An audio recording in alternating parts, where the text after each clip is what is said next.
Springs, pre-blizzard weather, and I'm here to show you how another world is possible.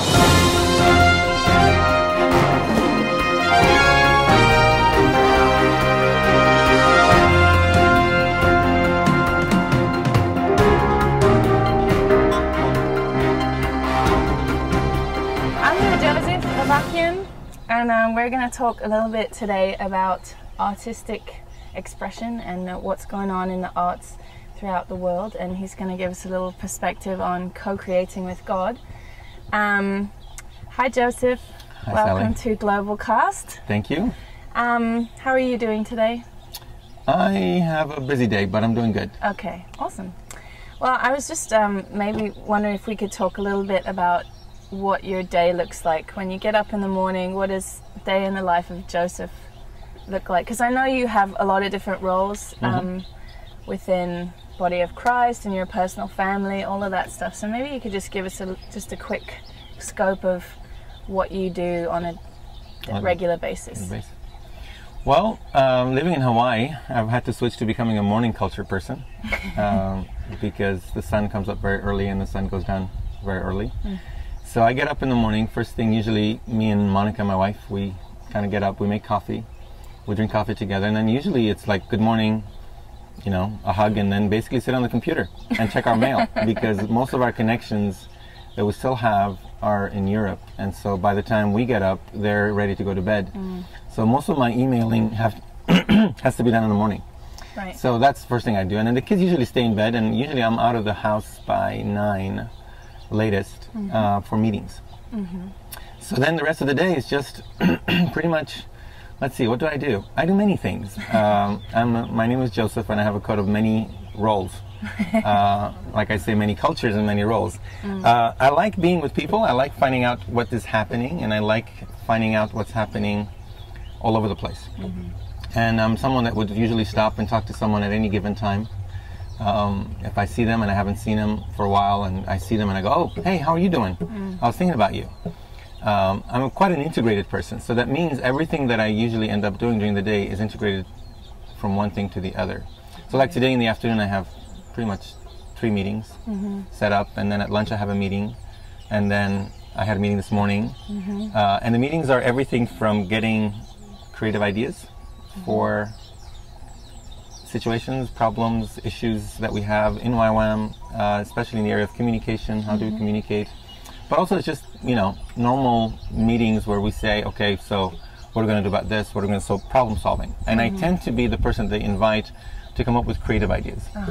That's like, and usually when I get to meetings where it's one-on-one, I just want to know how the person is doing. I like being intimate with people. I love knowing really where they're at and really giving them that room to tell me where they're at, and also for me to share my life with them too. It's not like I am the one to listen to, you know, or you know, that wants to listen to, but rather be very, very relaxed. So that's my day. And then at the end of the day, we go home, we all sit on the computer again, because that's when we catch up with everybody else's.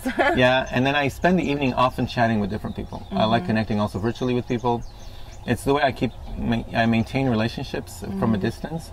And anybody who wants to chat with me, you're welcome. But you'll have to write me first. And how are you going to get my email address? I don't know. But I need the relationship first before I chat. I don't just, I mean, sometimes I will connect with people that I don't know, but that's because there's a common role or a common task that we do together, like communication, arts, or something that I'm involved in. Okay. Does that help? Yeah, that's awesome. So I know that you're really involved in bringing out the inner artist in people and helping them to understand their role as an artist in the world and how God intended us to be. Maybe you could share a little about that, like perhaps what you've experienced or what God's shown you already about artists and how they portray God and things like that. Maybe you could just share a little. Well, one of the how should I, you know, one of the key elements I believe that artists have missed at times is to say that I'm an artist first rather than saying I'm a child of God first. I believe any occupation, any calling, any gift that we have needs to come secondary to our identity. And our identity first and foremost is to be a child of God. so with that, I often realize that instead of being focused on one area of life, like let's say the arts or communication, I have to be much more broad as a Christian now, as someone who loves God, who wants His purposes, someone who believes in the purposes of God on everyday level, in the little things, everything from meeting people to eating and to making food and creating environments where people can come and feel comfortable. We go places and we feel very comfortable. Why? Often because someone has sat down and thought, how can I make this place really neat? So that it becomes, so the communication is not deliberate anymore, it's indeliberate, it's it's indirect, and then you sit down and you go, man, this is a nice place. And you're wondering why, but someone sat down and thought about, how should I set up this room? What kind of color should I put up? So when someone sits in it, that's right, because that environment is so important. So then I think as an artist we need to be much broader than just thinking that we do painting, or we do photography, or we do music, or we do performing arts, or we do fine arts, or we do digital media, whatever it is that we do, video, film, because I always say we cannot not communicate. Right. So we're always communicating, and whatever we communicate is going to be used for something, either to enhance God's presence or to take away from God's presence. Right. And that's where the challenge, I think, lies. So I challenge artists first and foremost that we are children of God, and what God asks of us is what we need to be required to do. Because when I get home to where my daddy is, where our God is, if he's going to say, so how was it, or am I going to talk about the aspect of, well, I did all these things, or is it going to be, no, I knew what you wanted. Right. I knew how to be that person that you're required to enhance your presence. Because I believe the absence of God is the biggest problem in the world. Right. As long as there's the absence of God, we're going to have sin overrule. So in this case, I really like this challenging the artist to think much more holistically, and that if we change the artist, we change the outcome of the artist. Right. So whether you're an artist or a manager or whatever, I've realized that I need to work on the artist, because when I change the artist, I change the art. And with that, the importance of it, and the because we kind of want to box people, and I try unboxing people. I like telling people that they're more than just a certain thing they do.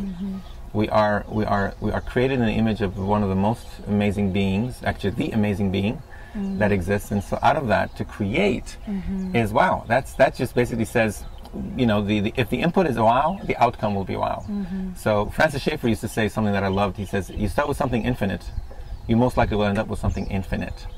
That means if you start with God and you take your whole creative journey through with God, then you're most likely going to end up with something of God at the end. Whereas if you start with yourself and your abilities and the thing that you see in need in the world, and you say, oh, I'm going to grab that, I'm going to do something about it, well, it's gonna go out of just your finiteness, your limitedness. Right. And so starting with God gives you a whole different perspective.